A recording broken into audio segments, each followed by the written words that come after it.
Hey guys, and welcome back to Paper Mario: The Thousand Year Door. In the last part, we got yelled at by, I think his name is Puniper. Puniper. Yeah, Puniper. He was being a dick and said that we only brought the greatest hero of the Mushroom Kingdom to come help their tree, so he doesn't want to lend support the dick. So we have to go and save the Elder now, which is why we're going through the first half of the tree. Again, this is where the backtracking kind of gets started because you're going back and forth through the Boggly Tree's innards quite a lot. It's basically the Great Deku Tree, only not the first dungeon. Whatever. So this is where the backtracking starts to happen, which I think is okay in a dungeon like this because it I think it's very satisfying figuring out how to navigate a kind of maze-like area like this. I find a lot of enjoyment in that. If you give me something to do in the labyrinth, then it's fine. But hell, I'll even take if you got like 3 floors, and you're doing something while traveling to the left of that floor, and then you're doing something different while traveling back to the right of that floor, then that's fine. That masks the fact that I'm actually going through the same room multiple times, but I'm doing different things each time, so I'm cool with that. You've always got a different location, not a different location, a different objective, at the very least. Yeah. Although, for me, it sort of depends on what kind of dungeon we're talking about, because, I was playing Persona Q for a while after that came out, and yeah, the first Atrian Odyssey style game that I've ever played. And I just got a kick out of exploring and mapping out the dungeon, even though, when I think about it, there wasn't a lot other than occasional cutscenes happening along the way. The thing about Etrian Odyssey, though, is that, which is different than Paper Mario, because that game's an awful lot harder than this, you kept on walking through you went back and forth in and out of the dungeon like a good 20 times or at least in Etrian Odyssey 4, which is the one I've played the most, you had to go in and out because you'd get your ass kicked within like 5 or 6 fights. So you were basically going through safe. There was a lot of backtracking in that, but again, I think the point of that game was the exploration, so it's not as much of a problem. It's a typical labyrinth thing where you have a home base and you have a really, really long, deep dungeon of multiple floors, and you're sort of pushing onward a little further every time you delve in, and it kind of feels like legitimate dungeon exploration. Did we just see an E-rated neck snap? No, wait, I'm sorry. That's Snake in Brawl. Never mind. Yeah, I think that might be exactly what we saw. But how do you snap the neck of a cardboard construct? No, the neck is actually located on their spine. Oh, so there's an off button. Okay. Click. These guys probably could just walk out. He's just mumbling. Yeah, I love the mumbling in this game. I know we touched upon that earlier with a few other characters, but it just really adds to the whole narrative, character interaction. Yeah, and then the characters just walk past him and ignore him. Yeah. Yeah, so she'll still be rambling when we go back to her in just a little bit. Hasn't even noticed we're gone. Yeah, well, hold on. I'll save you guys in a minute. Rummaging for stuff. And you can use your paper ability to go into the cell, and I think you can talk to characters like that. I don't know if they've got a specific response, though.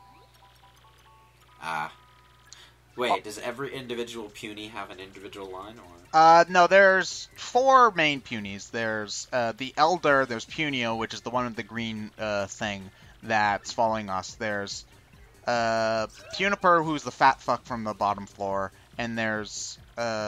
I forget the girl's name, but there's basically 4 main punies, and then there's a whole bunch of non-named mooks who we're saving on top of that. So that's basically the main thing there. Again, this is I refuse to believe that this is anything but a call out to Pikmin, because eventually you do get command of 101 of these guys. So I guess How can it be anything but? Yeah, especially since, the little hangy things on top is very reminiscent of the flowers and leaves hanging off the heads of the Pikmin. The bug eyes. Yeah, so... actually, that's another thing. There was a new Chibi Robo game announced, and they're red little things with giant things coming out of their head. They look exactly like Pikmin, only scarier. So it's just, what the hell.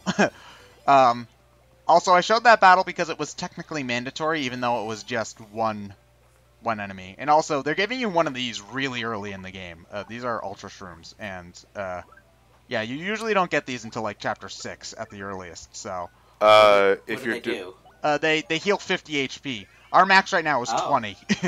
Yeah. So if you're doing any of the Chapter 2 jobs early, you can get one as early as then. Oh, you can? Do you remember? Are you doing those for your test playthrough, John? Yes, I'm doing jobs along the way. Okay.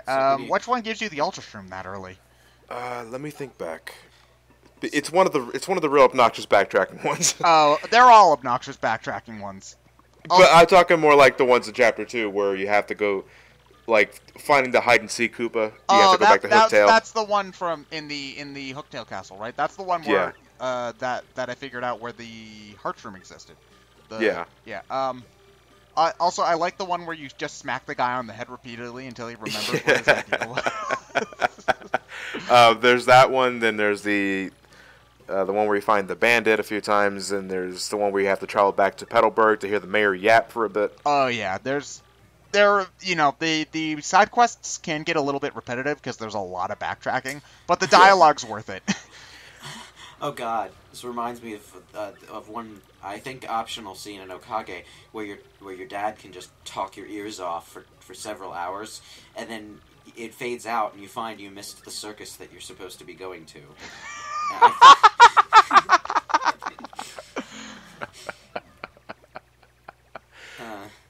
Yeah, there you go. The Chapter 2 trouble centers. You're helping a character called Plenty. Get some. You have to order 5 courage shells from the Petalburg shop, and then bring it back to Plenty, who resides in Rogueport. You give those to him. He gives you an Ultra Shroom. Okay. So you're technically paying 25 coins for an Ultra Shroom. Well, considering that they go for like $200 in the Rogueport sewers, 200 coins, I should say. Like, that's a pretty decent deal. What's their sellback rate? 100, I think. Okay, it's usually half. That's a pretty lucrative reward. Actually, one cool thing about Paper Mario, and this goes back to the first game as well, and I believe Super Paper Mario. Each store has different prices and both buy and sell prices for different items. That is actually a point in one of the jobs in Chapter 1 where... that's the one where you smack him in the head, right? Yeah, that's the one where you smack him in the head, and he tells you, if you buy Sleepy Sheeps here for 10 coins, you can... if you buy Sleepy Sheep here, you can get a 2-coin profit if you sell them back in Petalburg. Yeah, but it's a better idea to make money just by fighting random battles. Yeah. So I think it's just one of those things they told you just to let you know about that mechanic. So now that we'll have 11 punies in our party now, so that means we can get to different areas of the tree that we couldn't before.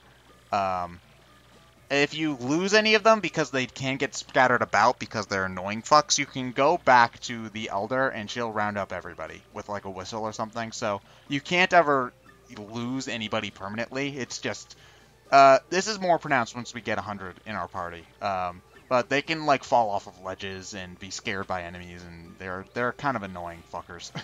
So they're Pikmin, basically. Yeah, they're Pikmin. Only you don't have a whistle command, and you can't throw them at people, and they're a lot lamer. All these characters getting Mario's name wrong. I'm waiting for one of them just to straight up call him Mac Daddy. She calls him Mardio, I think. Mardio. I wish someone would just call him Luigi for no reason. Do you not remember Chapter 6, Ryan? All right. And one more thing. Yeah. So sorry, Mardio, baby. Yeah. I love that name. Yeah, this is where she's telling them. She won't come with us though, because she's an old fuck.